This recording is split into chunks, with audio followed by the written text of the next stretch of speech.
Savais-tu qu'à Marseille, aucune tour ne peut être plus haute que la Bonne Mère? En effet, la tour CMA-CGM, la plus haute tour de Marseille, fait 147 mètres de haut, soit 15 mètres de moins que la Bonne Mère.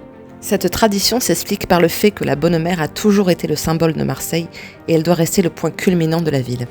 Il faut savoir qu'au départ, la colline était un point d'observation en cas d'attaque ennemie. C'est au Moyen-Âge qu'une chapelle fut construite et deviendra un lieu de culte pour les Marseillais. C'est François Ier qui va lui donner son aspect fortifié en construisant un bastion qu'on peut toujours voir aujourd'hui. Au XIXe siècle, il fallait accueillir les pèlerins qui étaient de plus en plus nombreux et on va voir les choses en grand.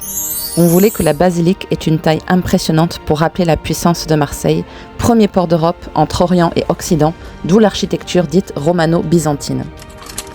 L'architecte Henri-Jacques Espérandieu a travaillé en secret car il était protestant et les Marseillais ne le savaient pas. Ce sont eux qui vont financer les travaux de la basilique qui vont durer plus de 40 ans.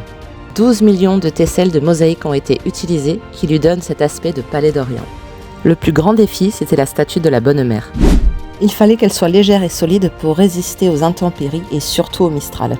On choisit donc une statue en cuivre creuse, soutenue à l'intérieur par des poutres métalliques retenues par un escalier à vis capable de résister au Mistral le plus turbulent.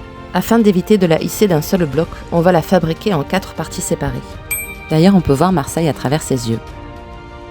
Et si tu veux en savoir plus, abonne-toi pour ne rien louper.